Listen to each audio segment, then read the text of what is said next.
everyone. My name is Tiara. For those of you who are new here, welcome. And the ones who have been here before, welcome back.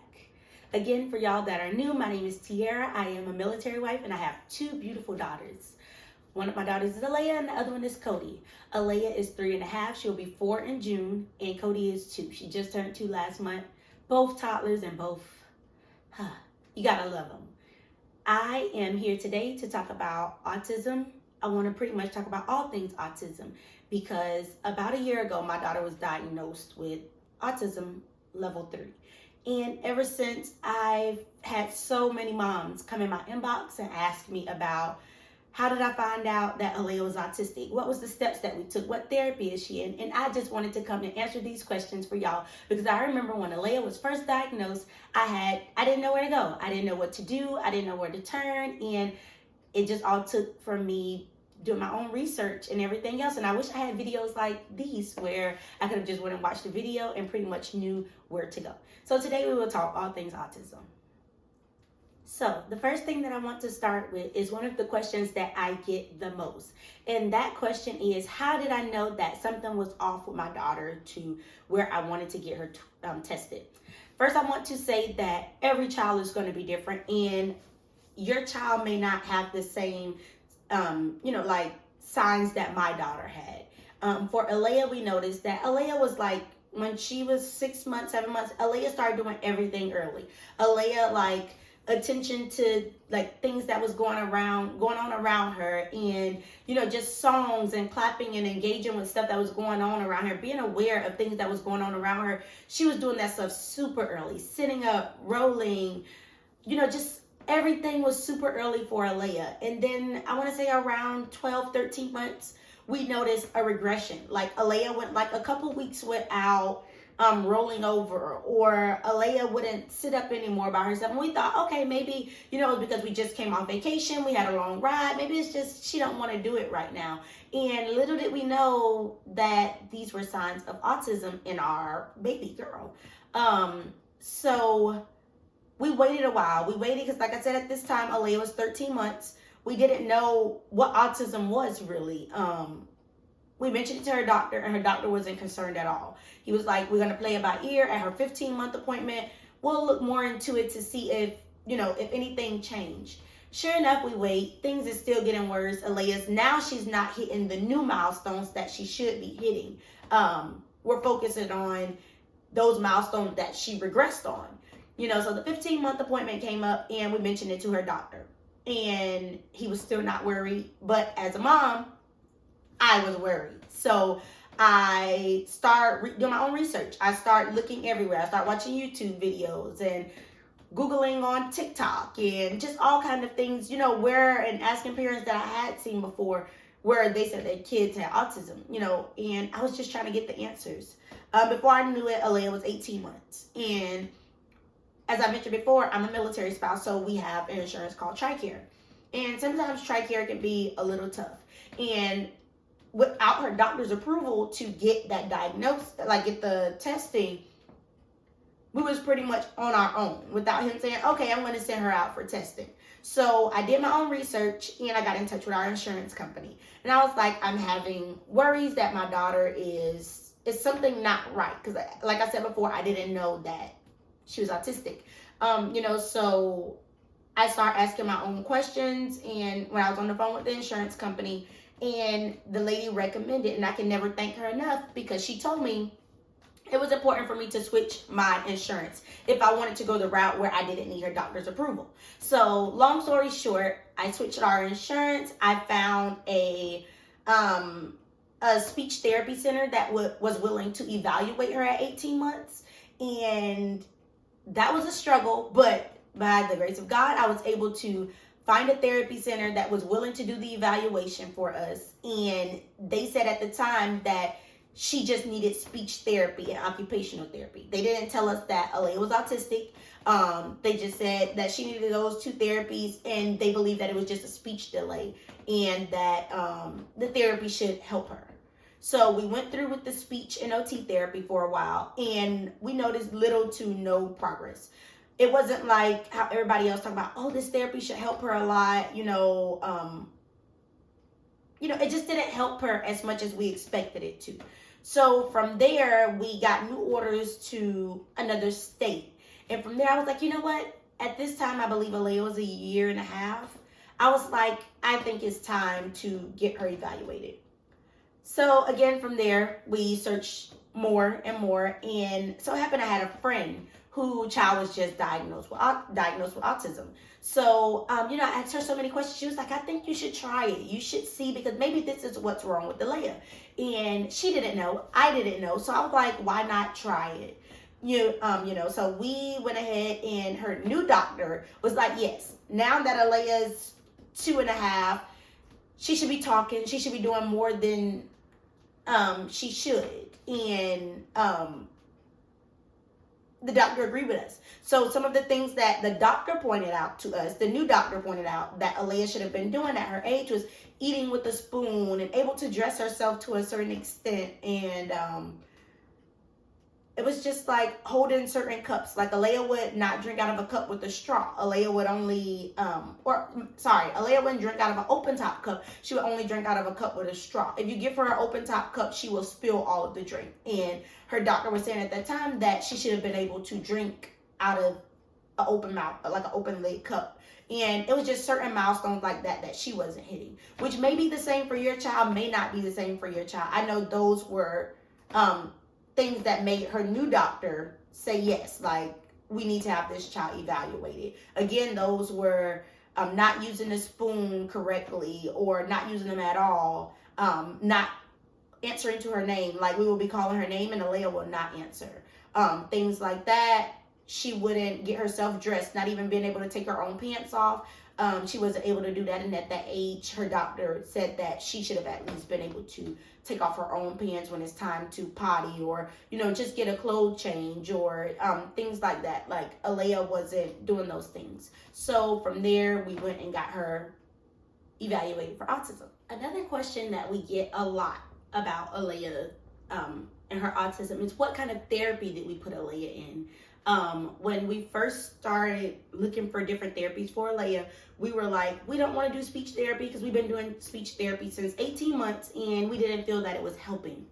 So when we got to the new place, we were like, we're not going to do speech therapy. We're going to just take that out and, do whatever other therapies that we can find that will possibly help Alea.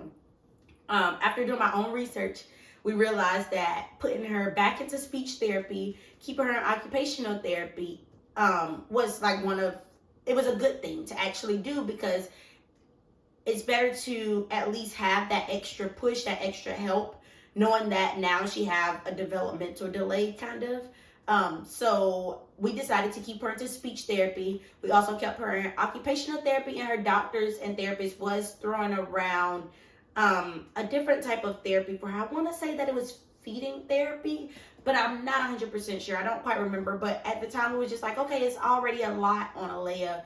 I don't think she need that. If she show more signs, then we will go ahead and do it, because of course, as her parents, we're going to do what's best for Alea.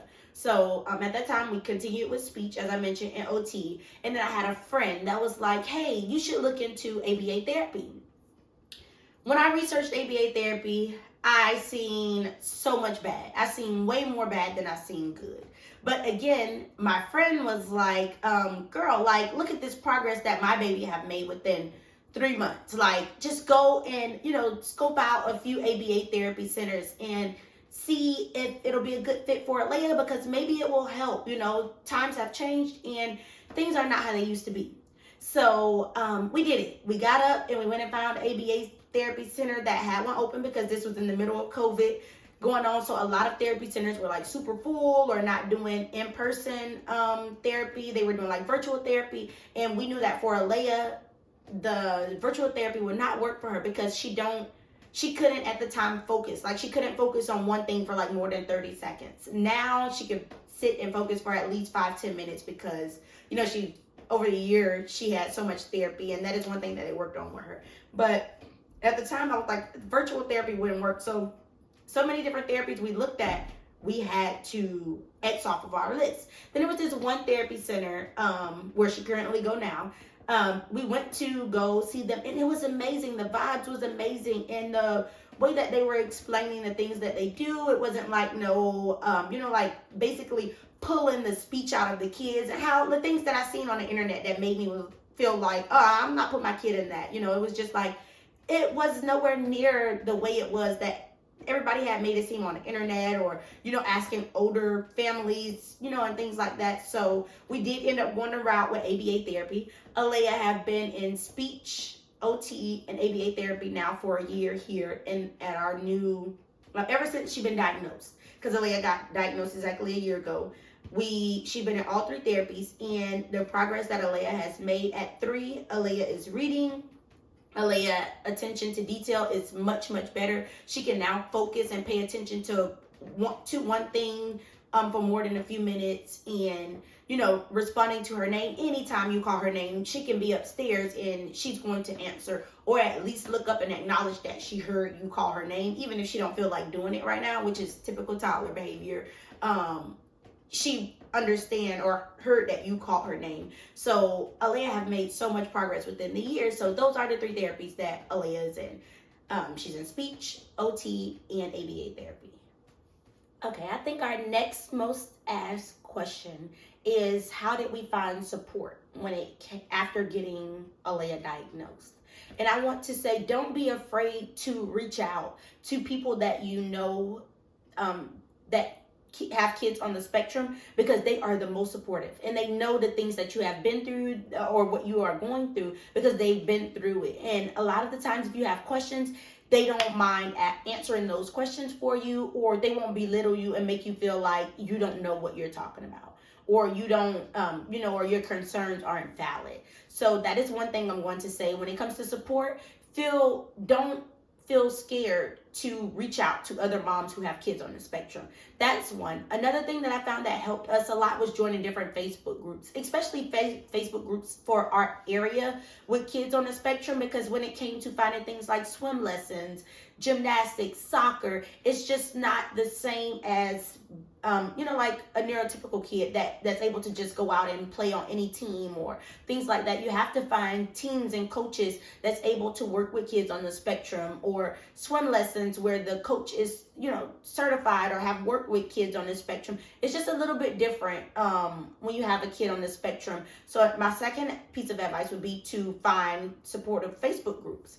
My next thing is therapy. If you decide to put your child in ABA therapy or speech, OT, whatever therapy you decide to put them in, lean on the therapist. Like Alea's BCBA is amazing. Like anytime we have questions, anything of that sort, any days we're just having that's really hard, we're able to call them. It can be 7 o'clock at night, and I'm able to pick up the phone and call Alea's BCBA, which is the woman that's over her ABA therapy. I'm able to call and vent and talk about the hard day, or if I'm not able to get Alea to calm down because I don't want to say it's a tantrum, but when they're overstimulated, their meltdowns is just completely different from a normal kid's, or I don't want to say normal, a neurotypical kid's meltdown. So sometimes it can be really, really hard, and it can be hours and hours and hours before you're able to get them to calm down.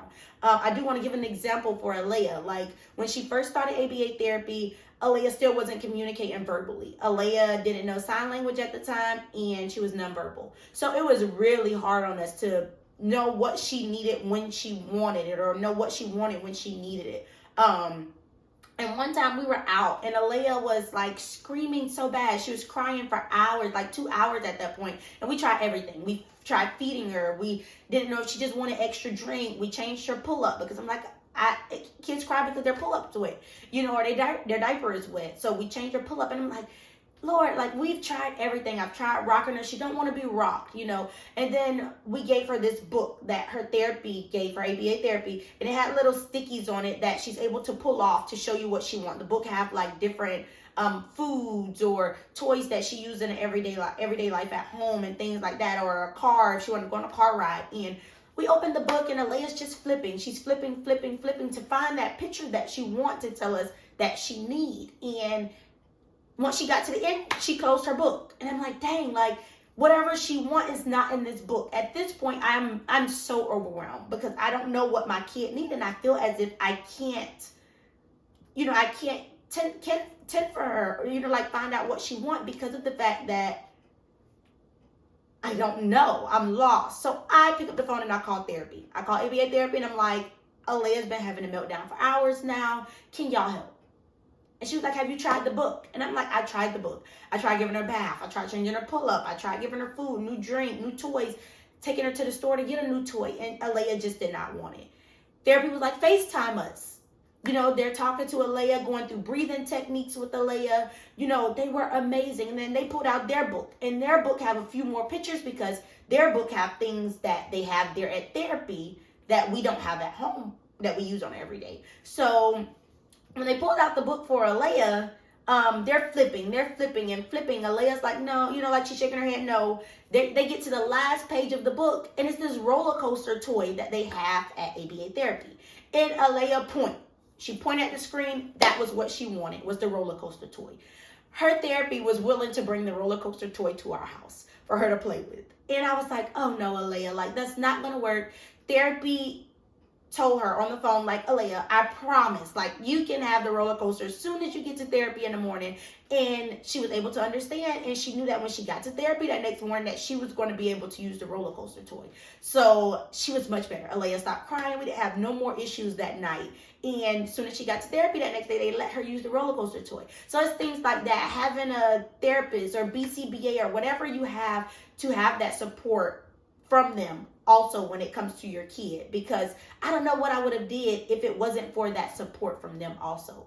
And then last, I want to say family support. My family was absolutely supportive. Even though they knew nothing about autism, they was willing to research or just rub my back and tell me that everything was going to be okay. Or if I needed a moment from the screaming, they were willing to sit and help with Alea, even though, you know, she's still screaming or she's unconsolable. It was just like, they were willing to let me take that 5-minute break to be able to, you know, reset and come back to be able to deal with Alea. So family support is very big, whether it's your spouse or whether it's your mom or somebody that lives close to your close friend. It is very important to have that family or friend support also.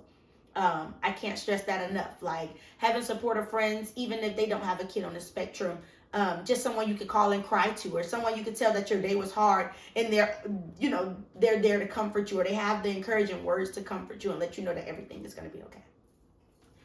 The next question that I'm going to throw out here is more for the moms who already have a kid on the who already know their kid is on the spectrum. And this is just a question that, you know, they have is, how do I deal with Alea's picky eating?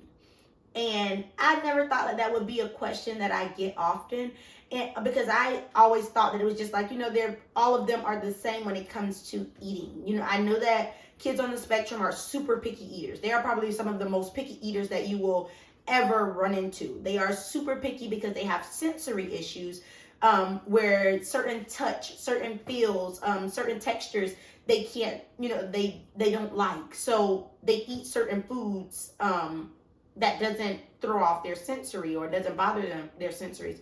And I thought like, okay, they're all the same. They're picky when it comes to food. But no, I have a friend whose daughter is still, I believe she's 3.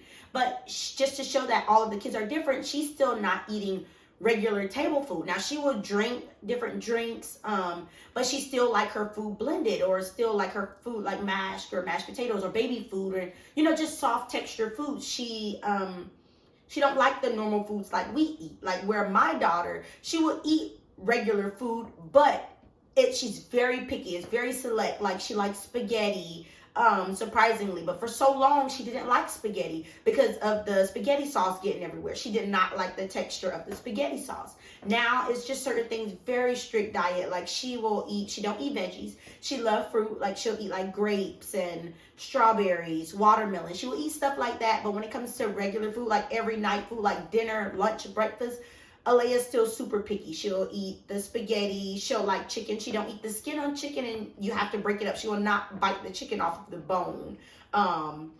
It's just certain things that she will and she won't eat. So my answer to moms when they ask me that question about their kid being picky eaters, the advice that I give is you have to cook around what they like. And this is the advice that I got from one of Alea's therapists, her OT. Therapist or occupational therapist. He recommended that we have to cook around what Alea eat, because we noticed that Alea's weight was falling because she wasn't eating, because when we would cook something, if she don't like it, she's like, no, thank you. You know, and I would think, oh, she's just hungry. He was like, it's not that she's not hungry. And he would tell us, it's not that she's not hungry. It's just she know that sensory wise she can't eat that. You know, so you have to cook what that child will eat. You know, so rather that is you making a small pot of spaghetti when you have to make a whole nother meal for the rest of your family. He recommended that you just have to find what it is that kid like, whether it's chicken nuggets or, you know, spaghetti. You have to make that for that kid, because they still have to eat every night, you know. So when he told me that, it made a lot more sense. It's not that she's not hungry or she don't want to eat. It's just that certain foods she can't eat. You know, so now if I know that we're having something like a meat that Alea won't eat, or a food that she won't eat, I'll make a small pot of something that I know she will eat. So my recommendation is being sure when you go to the grocery store, just get things that you know that kid will eat. Even on a night where you make a big meal, and if you know your child like Lunchables, buy a couple Lunchables or make a sandwich if that's what they like.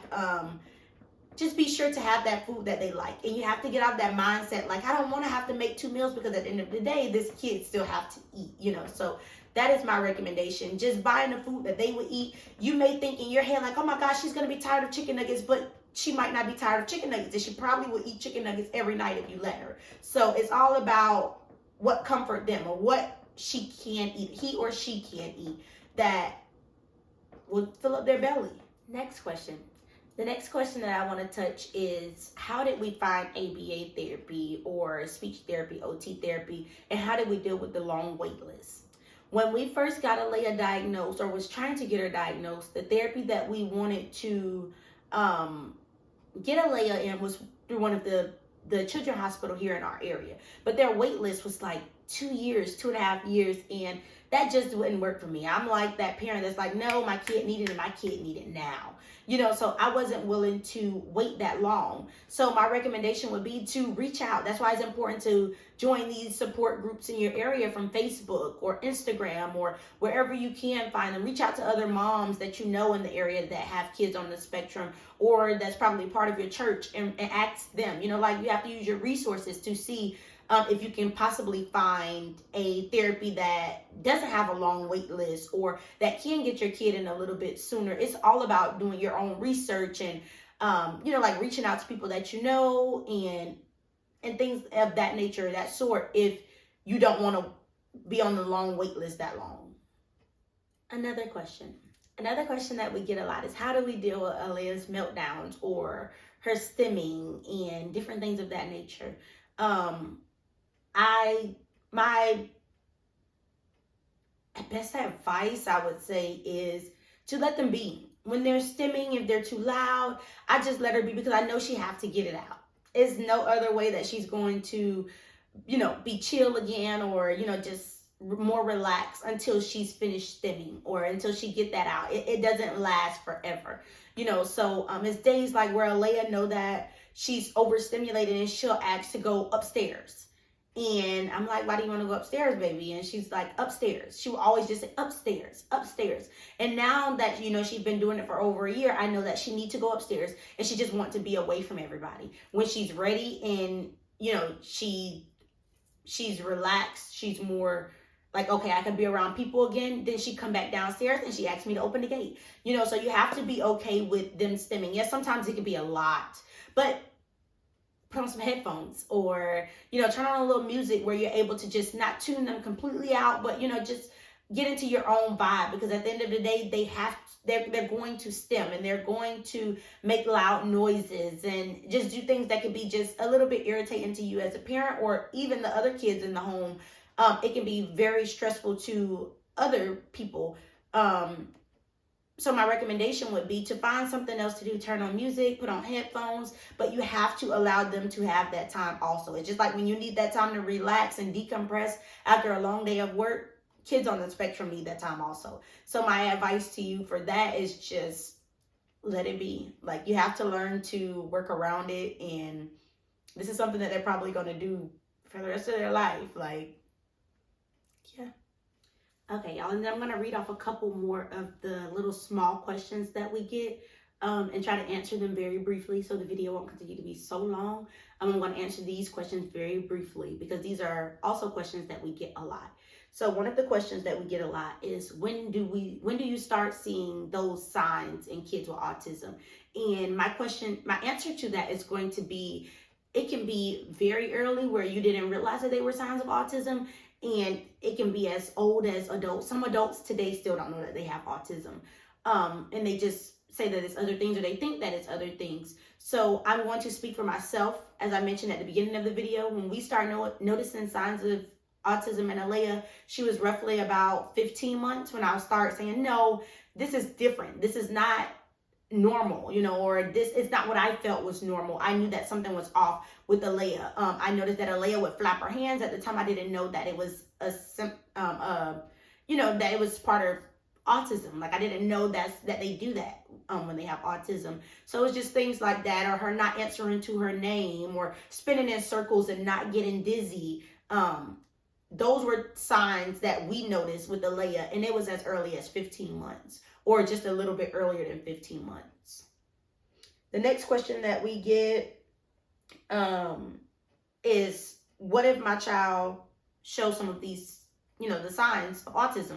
And what I would say on that is, if your child is showing those signs, mention it to your child PCP or your child primary care physician, to see if they're concerned. And if you feel like they are not giving you the proper help or the answer that you are looking for, it's always okay to get a second opinion. It's always okay to reach out to a different doctor, or, just try to get a consultation from a speech or occupational therapist or a psychologist, or whatever kind of doctor that you feel that will be able to help your kid. Don't be scared to reach out. Don't, because at the end of the day, you have to advocate for your kid. Another question was, is early intervention important? And the easiest way that I can explain that to parents is yes and no, because no is not a requirement, but it's better to catch it early. That way they get that help while they are young and still sponges and able to, just soak in that help from the therapist that they need and things of that sort. Not saying that older kids don't, not saying that they don't get the help from therapists, or that they're not able to adjust or learn new things, or, just get the therapy that they need overall. Not saying that at all, because therapy help at any age. But early intervention is very important, very, very important. If you can do it, do it. If you can't, that is 100% okay, and it doesn't make you a bad parent for not being able to get early intervention for your kid.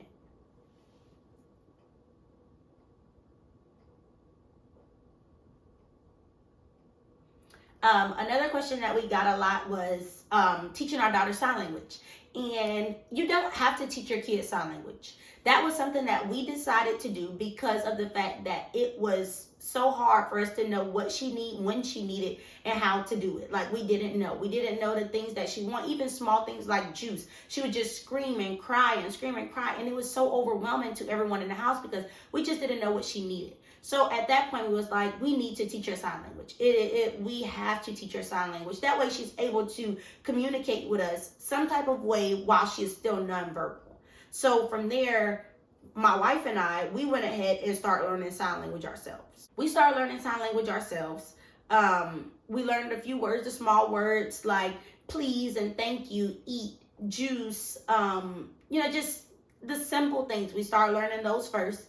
And once we got them down pat, we started teaching them to Alea. Like, when we would go in the kitchen and give her something to drink, we'll show her the sign for juice, or we'll show her the sign for more, eat, just thank you, just those kind of things. We would just show her. And kids are sponges. They pick up on everything.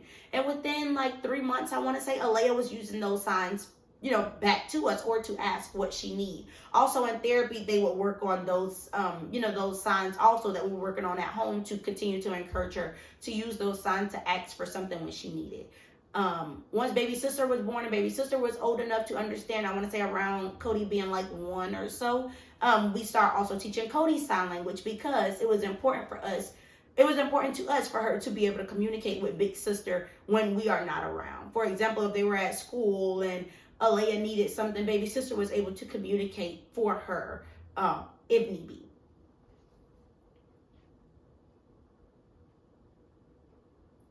Another question that we get, and this one was tough because I had a hard time adjusting to it, was how do we deal with, our child in public? Because sometimes they can have a meltdown anywhere. It can be Target or the grocery store. It could just be anywhere, and they will have a meltdown because they don't understand that, hey, this is not the time and the place for it. So they will have a meltdown. And my advice is, you have to deal with it in the time. Like, it's been so many times where we just pushed our buggy to the side and we left the store because I just felt like I didn't want my kid overwhelming everybody else in the store, because they can tend to be really loud and they don't understand that this is just, you're in the middle of the store. They don't understand that. So many times I've had to just drop everything and go. And it's a mental thing. And a lot of people be like, but what about the staring? And let them stare. Them staring is not going to hurt. Now, if you're that parent to say something, which I have a couple times, like, hey, you're making my kid uncomfortable. Like, why are you staring? Like, whatever. So if you are that parent that needs to say something, say something. But it can be very uncomfortable, and I get it. The last thing that I want to answer is about how do you deal with yourself mentally if, like, having a kid on the spectrum. And my advice to moms is therapy. It's okay to get therapy for yourself. It is 100% okay to get therapy for yourself. If you feel that you are not coping right, the correct way, or that you feel that it's just throwing you off, or it's giving you bad anxiety, depression, those kind of things, therapy it's okay. Like, if you need to get therapy for yourself, get that therapy. That is always my answer to moms. Like, right now, I'm in therapy. My spouse is in therapy. We do marriage therapy, because just having a kid on the spectrum can be very hard. Your life changed. It changed drastically. Like, everything is like, nothing is the same, really. Like, even your relationship with your spouse. So my answer to that is therapy. And having a great support system. If y'all do have any more questions, or any questions that y'all feel that I did not hit on autism, please feel free to answer the questions below, or feel free to email me. I will also put my email in the link below, where you guys can, if you feel like your questions are private, or if you don't feel comfortable asking them in the comments below, you'll be able to email me. And I do check my email often. So if y'all have any questions, please feel free to reach out. Thank you. Bye.